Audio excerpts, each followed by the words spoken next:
Good morning, everyone. Welcome to Hokyoji's Sunday morning Dharma talk. My name is Dokai Jortsen, and I have the pleasure of introducing Shoken Winecoff, who is our guest speaker today.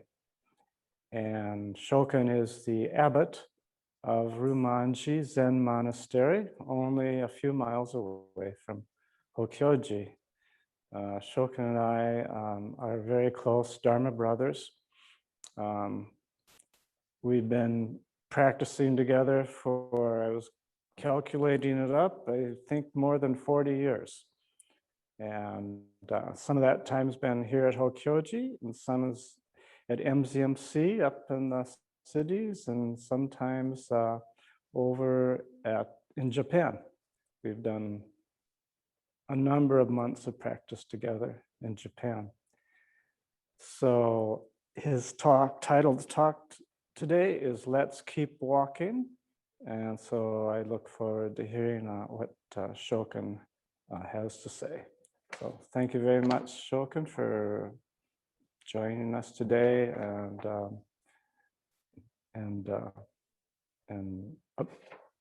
being willing to give us a Dharma talk. Thank you so much. Okay.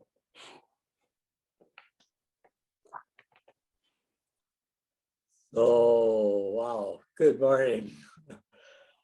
This is a little, am my sound coming through okay? Yes, okay, thanks, Jan. Okay. Wow, well, this is sort of like an old homes week. You know, Alan, good to see you. It's been ages.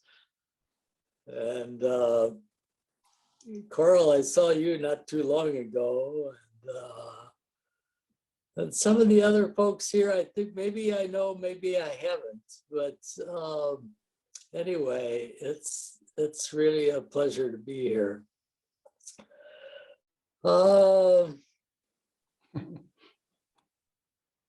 This topic that I have here, Let's Keep Walking, is it's from a series of articles that I wrote over the years for our newsletter, and we put them together in a little booklet called let's see, passing through the Dragon Gate.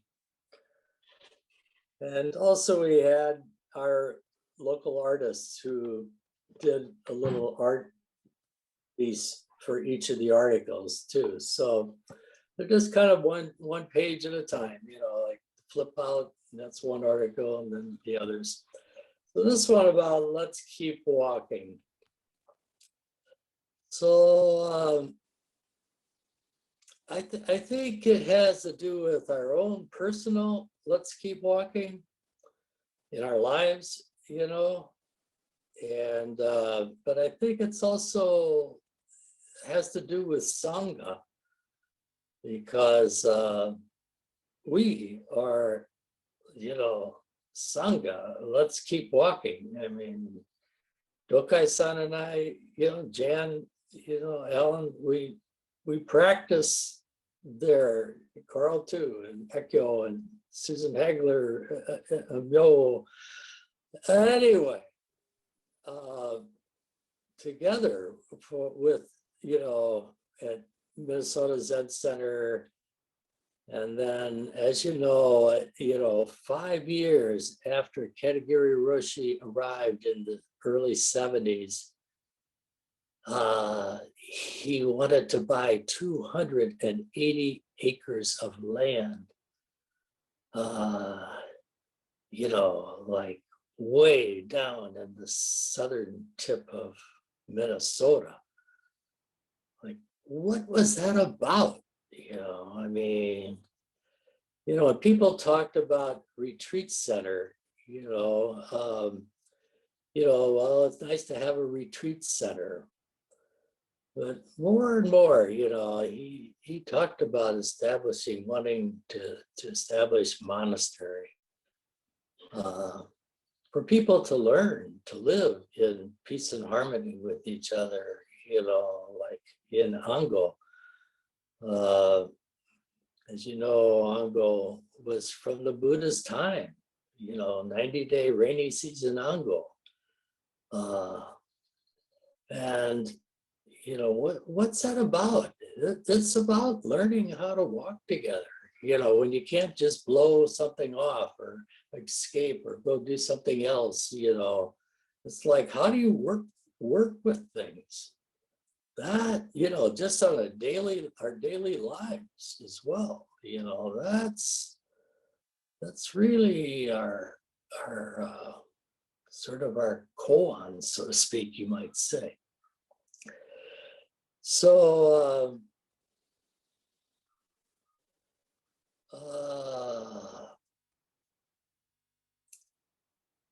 so I start this article here. I say to walk steadily is, what is to walk steadily?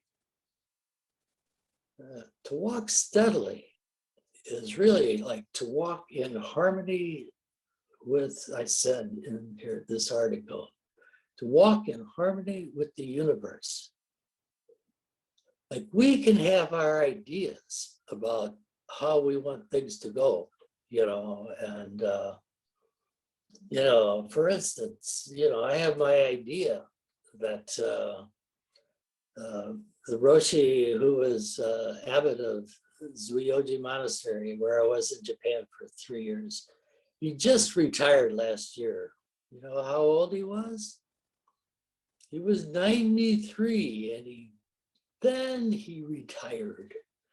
So that's my mentor, my idea, wow, that would be great, But, I've had some heart issues, and recently I kind of pushed the envelope, and, it got my attention, and cardiologist is looking at me and saying, Shoken, maybe it's time for you to start acting your age. So, I keep confusing AT with 18, I think I'm 18, but really, this week I'll be 8. Well, I won't even go into it. It's start acting your age. It's like, okay, you got the picture.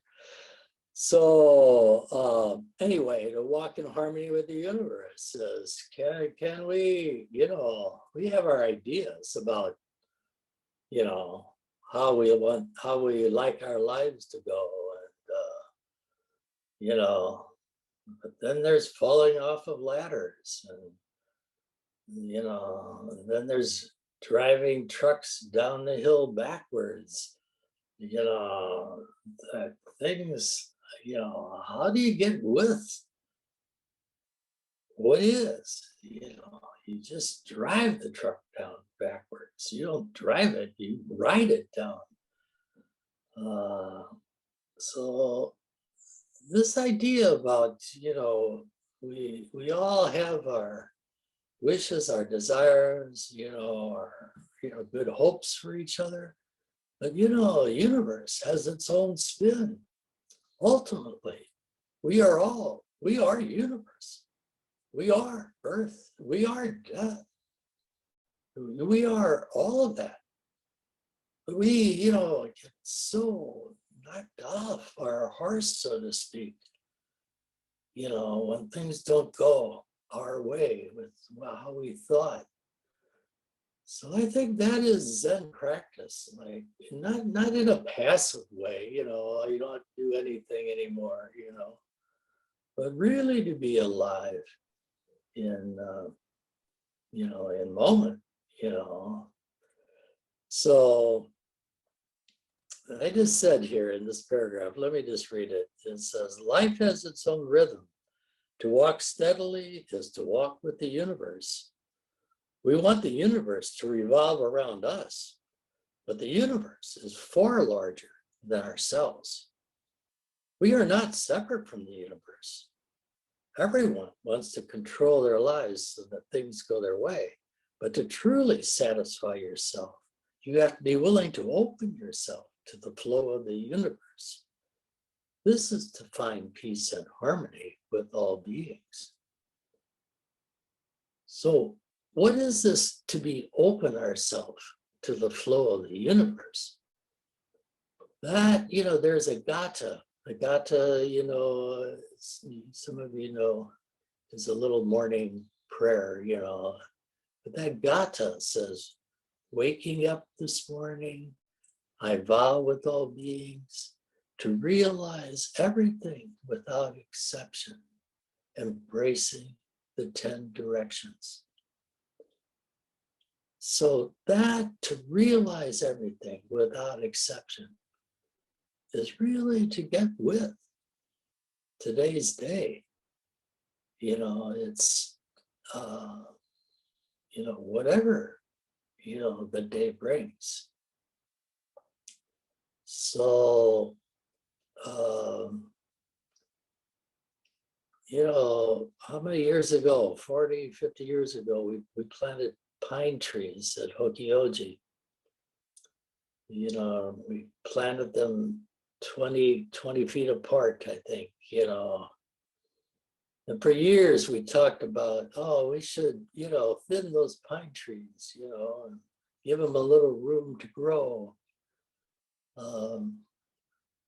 But, we never kind of quite got around to it, But we were building a Soto over here, and we needed, 6x6 and 8x8 pine posts. So Dokai-san and I, we sort of kind of scratched our heads a little bit, and said, for years we've been talking about thinning those pine trees, and now they are, I can't even do it on my screen because my screen's too close. But those were, big pine trees. So we cut them, and so it's, you kind of never know how things turn out. Who would ever dream we'd be using pine trees to build a monastery at Ryumonji? Things happen. Hokyoji was closed during some of those years after Katagiri Roshi died. Where do you go? It's like, and I remember that old abbot said, if you can't build monastery, at Hokyoji, build it someplace else. And a couple people from Decorah, Iowa, were coming over to Hokyoji.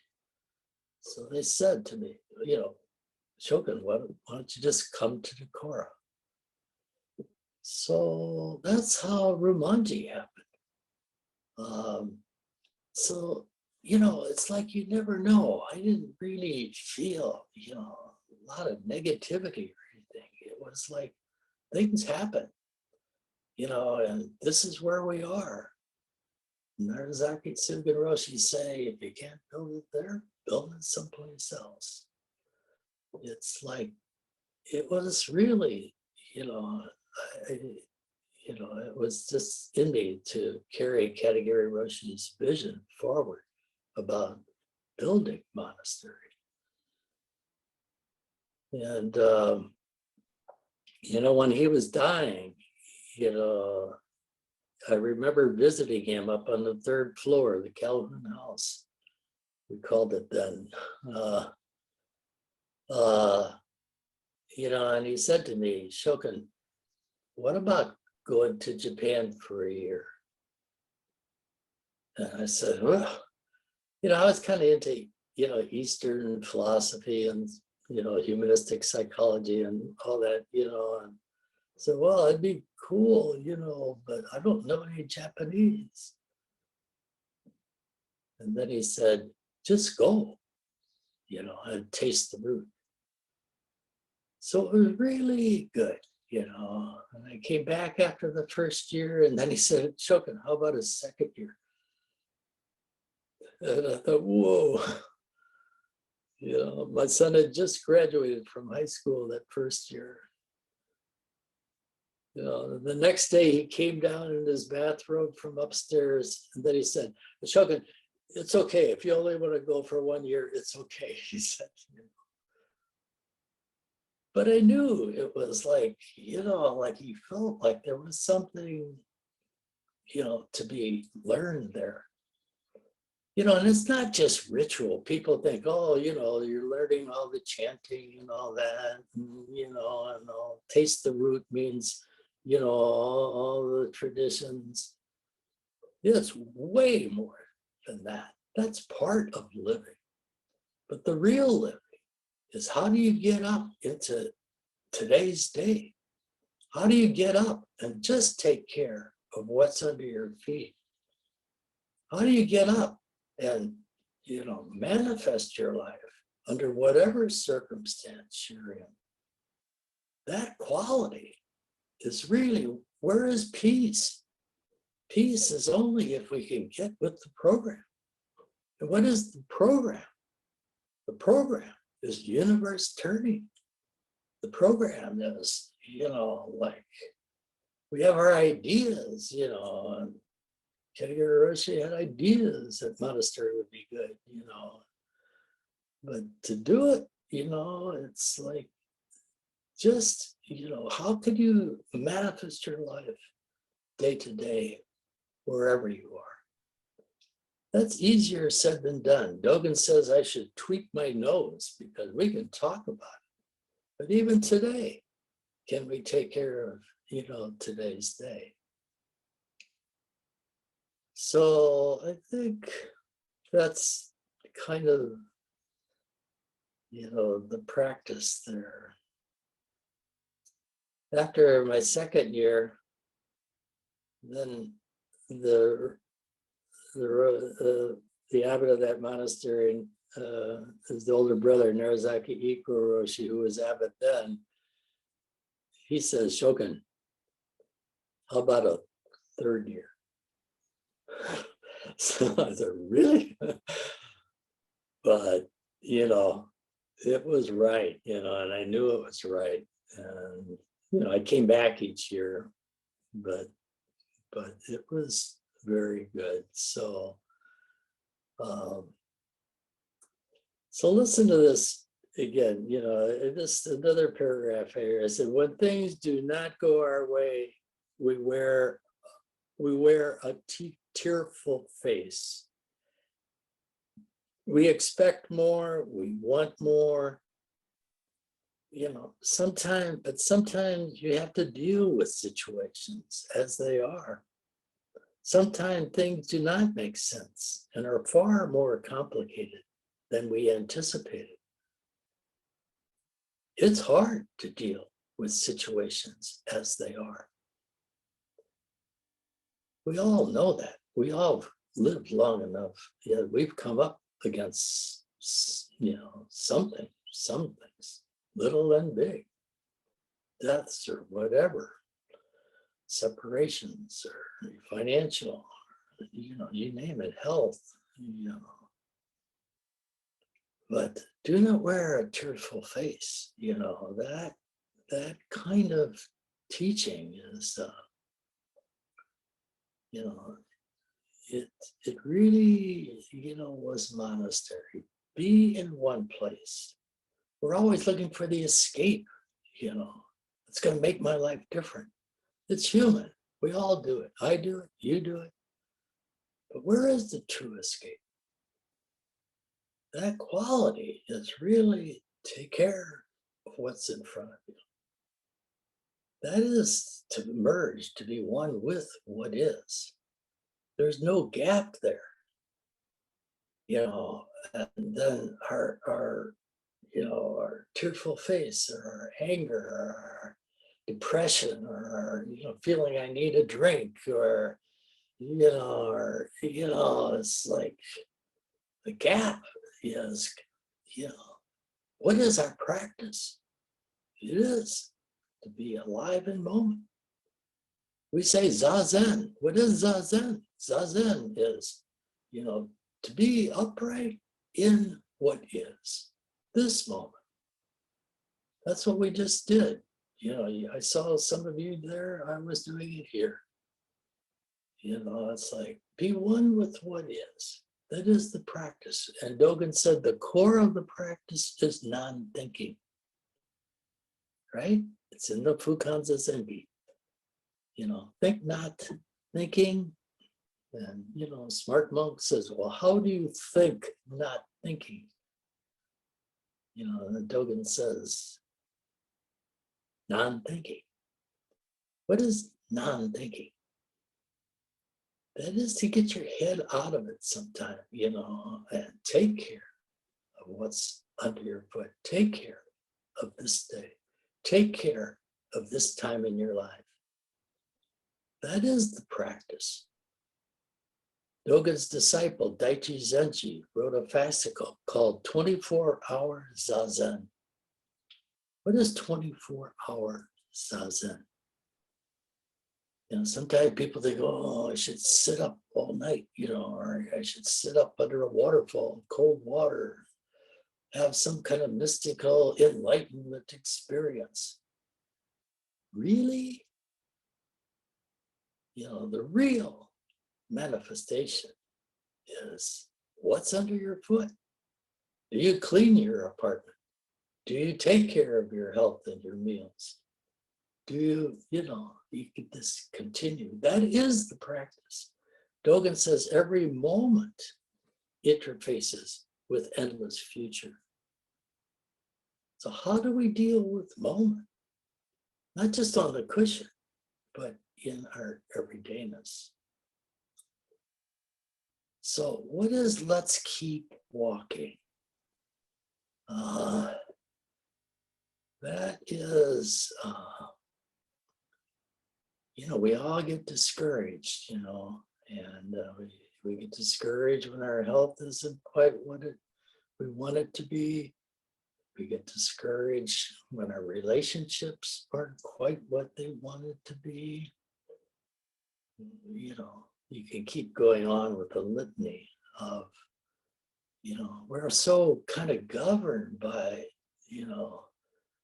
wanting things on our terms. It's our human way. What Buddhism, I think, brings, I wasn't looking for religion when I stumbled into the Minnesota Zen Center.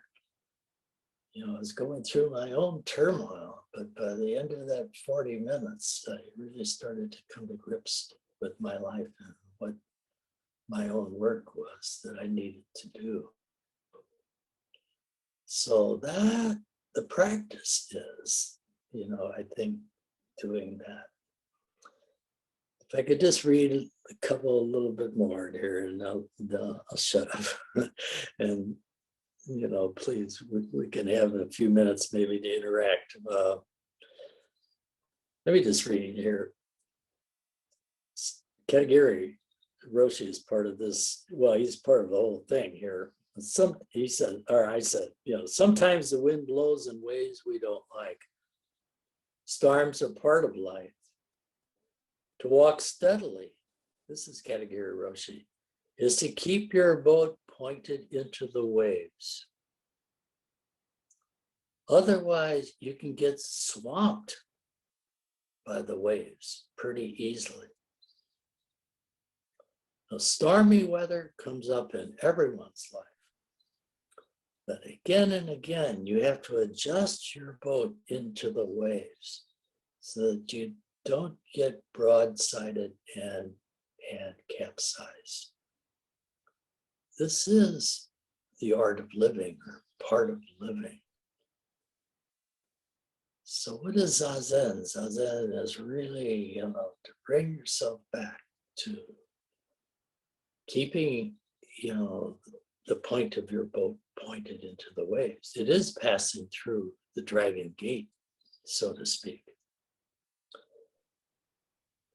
And then let me just say, everyone feels inadequate when it comes to living true reality. What is true reality? It's life as it is, and it's pulsating. It's constantly arising and disappearing. Dogen even says, do not say I arise and I disappear. There is just arising and disappearing. Get your eye out of what is. That is, the gap is, we have our way, we want, we all do. But where is the release? The release is to get with death when there's death, and birth when there's birth. So no one feels ready to deal with life as it is. We hold on to notions of time and our own ideas of how things should be. Ultimately, we need to get with what is. Otherwise, we suffer a lot, and there's a huge gap between ourselves and what is. So finally, let me just sum up here. It says, when the bottom falls out of something, so that's happened 2 or 3 times, 2 times really come up for me. But when the bottom falls out of something, you are knee deep in muddy water. But this is where life begins. It is in that muddy water that the lotus flower blooms. The Dalai Lama, I just read something this morning. He said, when we encounter so-called difficult people, or when we encounter difficult situations, he says, this is where we grow in forbearance. This is where we grow in patience. This is where we grow in rootedness. When Katagiri Roshi talked about tasting the root, he says, how do you live when there's no escape? That is monastery. That is Ango. You are just there for 90 days. That quality is really essential. Monks in Japan have to spend 1 year in monastery practice. That's not going, whenever you want to go into town, One monk kept his motorcycle parked in a little shed, rented a little space about 2 blocks from the monastery. I heard he went out at night on his motorcycle, whatever, and come back and still get up at 4 o'clock the next morning. This is not monastery. This is what we all do, in some ways, it's like, anyway, excuse me for the digression there, but anyway, it just let me just finish here. It is in that muddy water that the lotus flower blooms. Blooming in muddy water is in practice. Dogen says, if you want to attain suchness, you should practice suchness without delay. That's in the Fukan Zazengi. We read it every night after evening zazen. So what is, if you want to attain suchness, like to be one with the universe, then practice suchness without delay. What is to practice suchness? That's today's day. That's for me to give a talk this morning. I don't relish giving talks, it's like I stew on them, beforehand. And I think, what do I have to say about anything? It's not, you just don't walk in and give a talk, but if you want to practice suchness, if you want, he says, if you want to attain suchness, then practice suchness without delay. Do it. Get up there. Just put yourself there. So that's a day-to-day business, and it's in all ages of our lives, and so we'll see how, our later years. None of us are young chickens here. So, well, a little bit. Some of you look pretty good, but it's anyway. You get my point, but.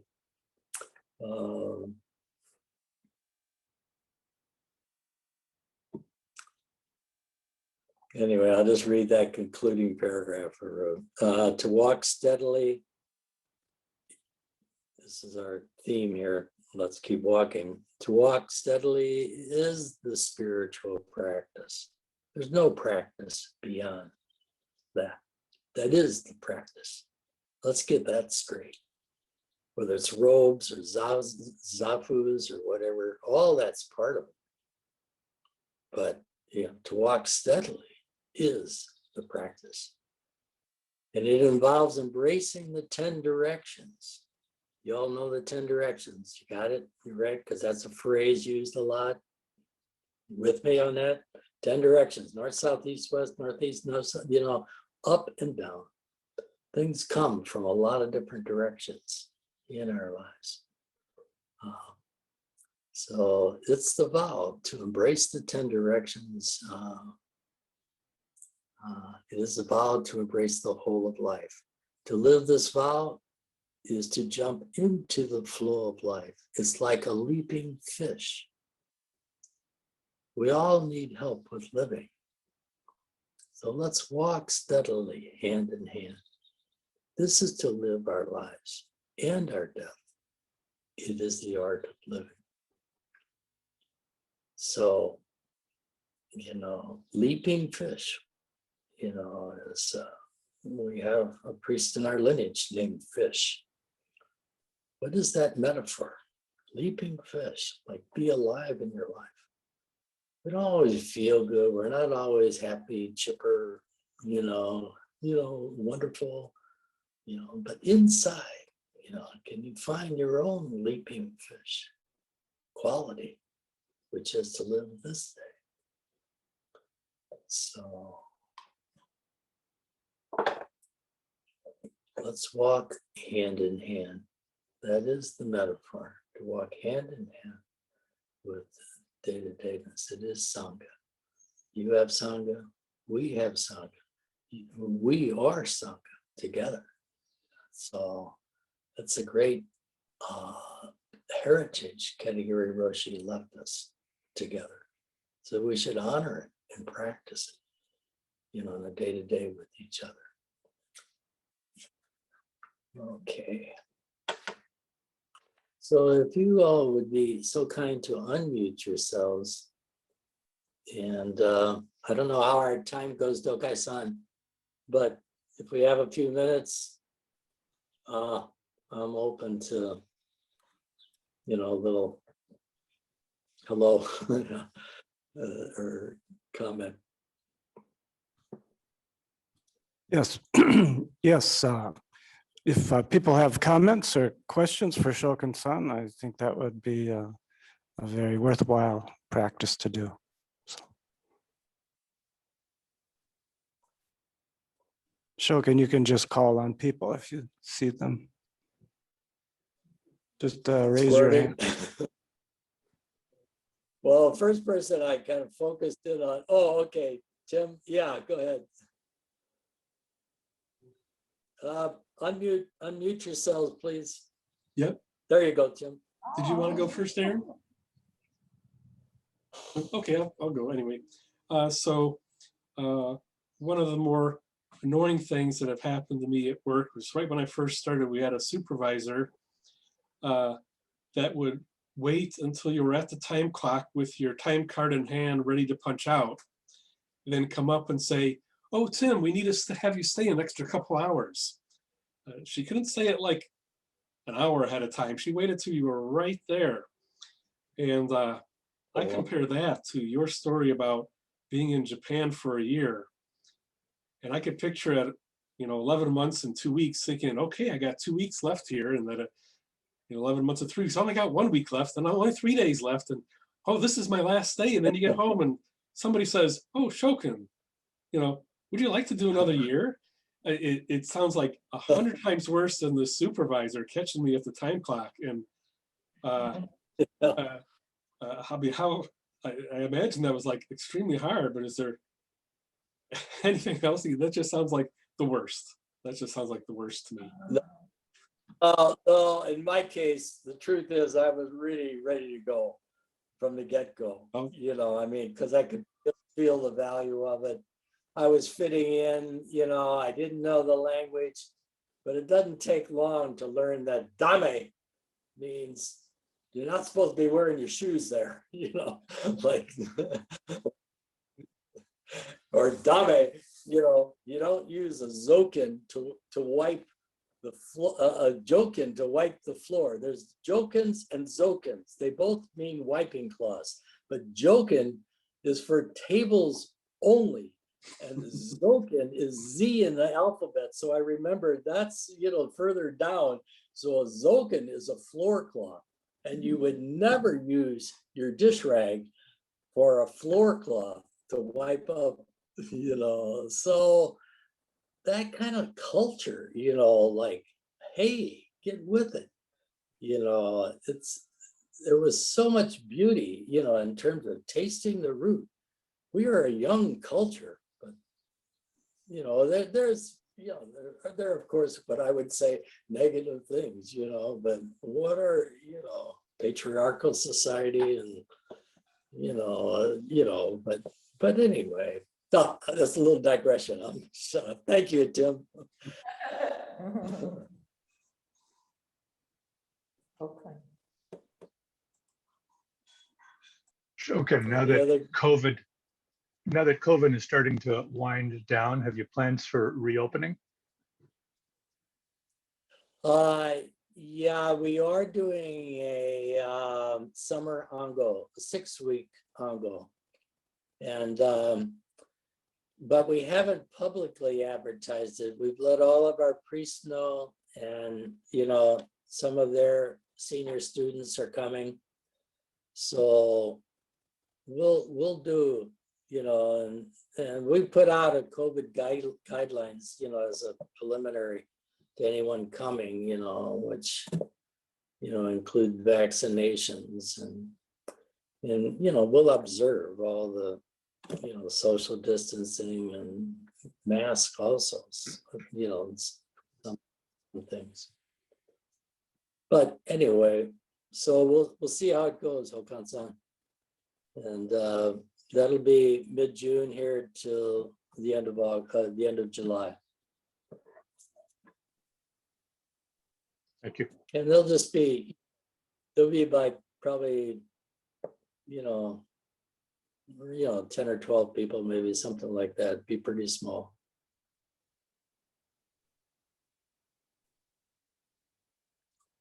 One of Shuhaku Okumura's students, Dan Layton, will be our Shuso for, in the Ango, there is a Shuso ceremony. So that student of his will be in the Ango for the full time. Otherwise, Shohaku-san had several people lined up. Otherwise, this person would have had to wait for quite a while before he could be Shuso. Shuso is like, those of you from a Christian tradition, is like a deacon, the final ordination is Dharma transmission.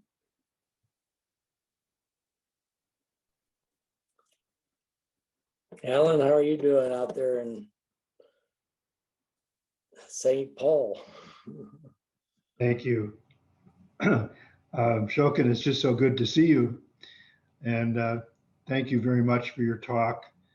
I find that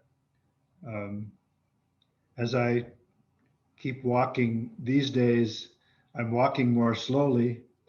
And as I put energy into things, I seem to be getting, it takes more energy to get the same result. But I really appreciate your talk, bringing us back to what's essential. It's very helpful, and it's good to see you. Yeah, very good. Thank you. Likewise. And Jan, you were the first person that I saw a picture of it when I opened the screen up. How are you doing?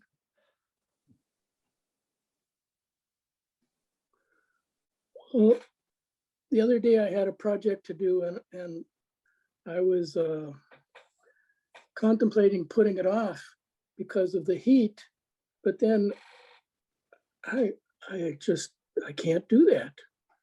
it's just I've been so trained by my dad and by this whole Zen tradition of just going at things that I ended up, getting up early and going out before it got too hot and managing to get most of it done before it really got hot. But it was interesting to me that it was at my age, it might make more sense to wait a week or two to do things like this, but I just can't do it.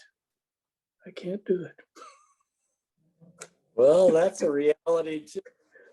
That's where I got in the envelope too much, So very cool.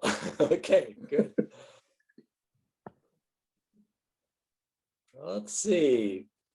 And then, yeah, any of the others of you, I think maybe I know some of you. Aaron, have we met?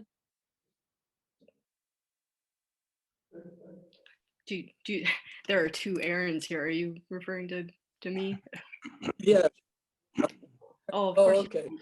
The other Aaron. Yes, we've met a couple of times at Hokyoji, and during a session. I did actually have a question. I'm having trouble maybe formulating it, Yeah. but I was wondering if one of the ideas about going to Japan was to become familiar with the language, because I find, I'm studying a little Japanese myself, and it's really hard to do that if you're not there.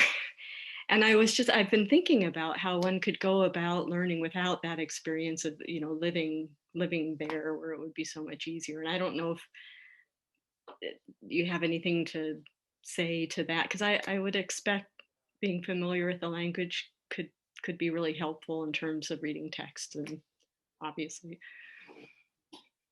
So, Yeah. Well, that I didn't know Japanese, he said it doesn't matter, I just go and taste the root. So really, I didn't even study any Japanese. Somebody gave me some phrase book, a little phrase book, like what time is dinner, or where's the bathroom, or what time does the train leave? So there was a few little phrases I memorized, but basically it was just learning by the seat of my pants, and like those words still stick with me, and I can flip into it a little bit, but it was just learning by being there, but usually we always want everything in place before we do anything, and there's wisdom to making plans, like where you're going to stay and stuff like that. But sometimes, it's like, you're just there, so just how do you let your life force bloom wherever you are, So I thought everything was really strict and everything, and for like 6 months, I was, you just do this and don't do that. But then one evening, one of the monks said, "Shoken, come with me." So this was 9 o'clock, we're supposed to be going into bed. So there's some little rooms there, on the side for people who take care of the altar early in the morning, So I said, come, and they had a 6-pack of beer and a bunch of potato chips. And I was like, what is, but it was like, there's, there's sort of like an appropriate face. And then there's also, there's a human element as well. So I got to know the human element, because I felt I'd said to myself, even though I was 50 years old then, that I need to do what all of these young monks are expected to do in their first year of training in a Zen monastery. Well, it was good, they respected me, enough to kind of include me in, I wasn't a weirdo, you know, on the outside. So that comes, I think, you know, with wherever we are. I don't know if that's addressing your particular, but anyway. Okay. Let's see. Jim, you're down there. I think I know you, right? Yeah, we've met a few times, There- Shoken. You were at my jukai maybe 10 years ago at Hokyoji.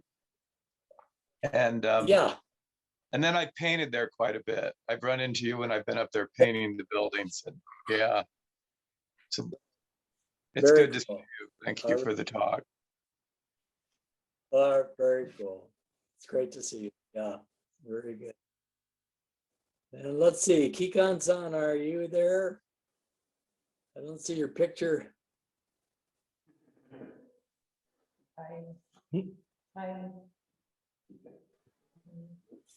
Meryl? Hi. Hi, Fan. Good to see you today. Very cool. You hanging in there? I am, yeah, things are going well. Thank you. Oh, that's good. How are things there at Clouds? Are you pretty Well, busy these days? yeah, it's been, it's been a difficult year. But we're planning on resuming youth practice, hopefully in the fall.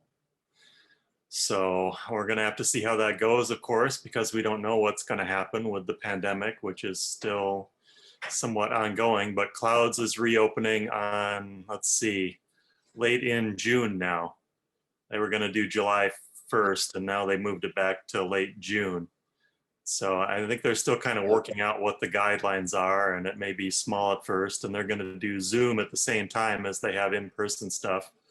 And I'm even planning on doing that for youth practice, doing Zoom and in-person at the same time until things really get back to normal, assuming that ever happens. Yeah. But anyway, Yeah. things are going in the right direction, I think. Yeah, very cool. That sounds great. Good to see you. Good to see you.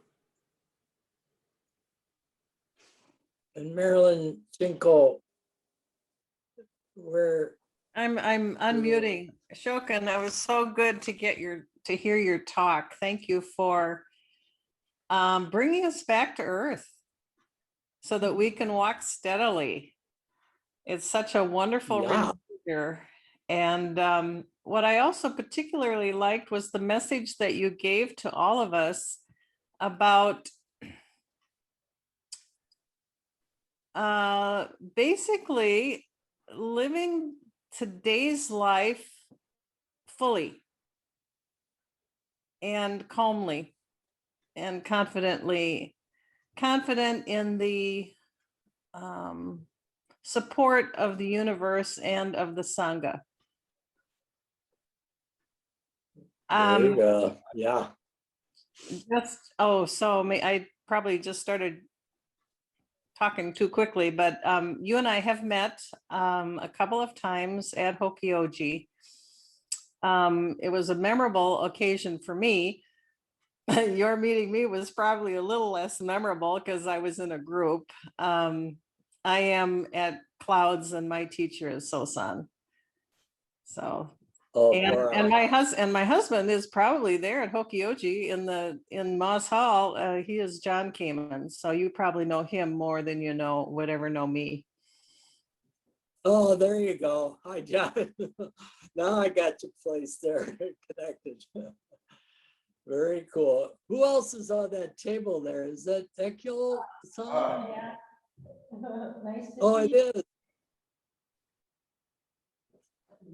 And who's the other person there? And Kosin over here. Who is Kosin Yeah. here. The other Aaron. AKA Kosin. Very good. Okay, and Carl, I saw you when Tomoe-san came down. How are you? I see your picture. You look pretty good, but that was probably 10 years ago, though, right?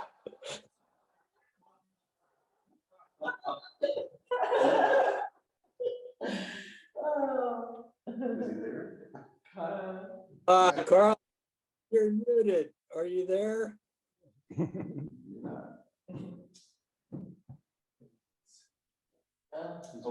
Nope, he's muted. Yeah.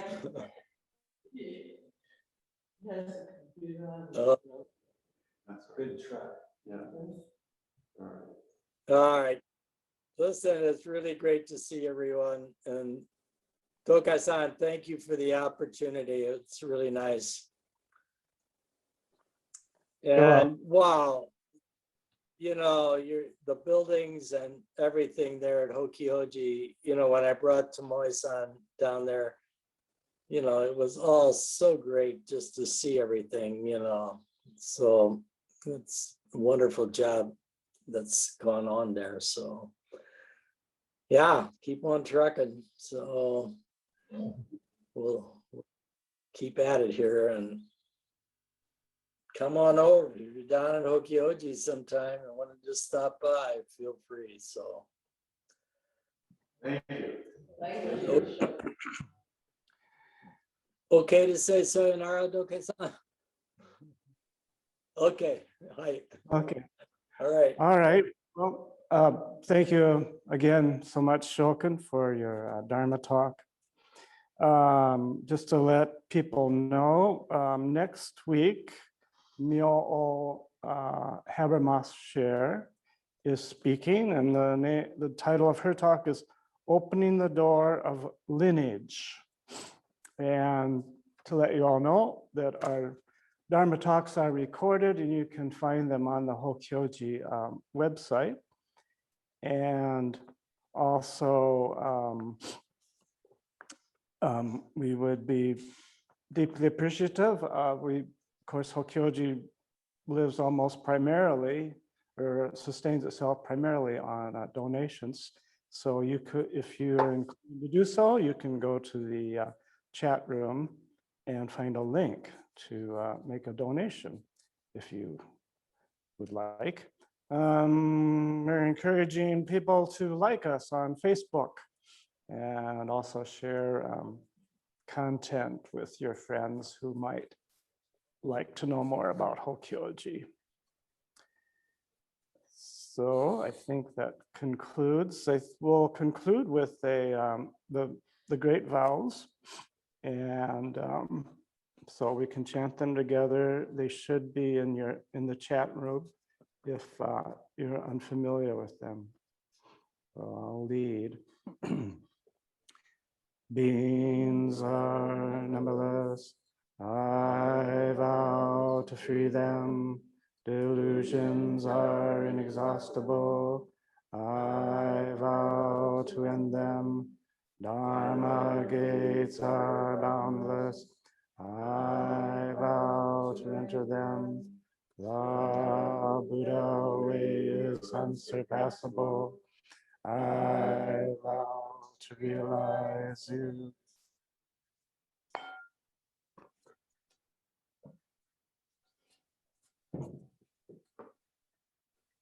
So thank you so much again, once again. This concludes our Sunday morning Dharma. Thank you. Thank you. Bye-bye.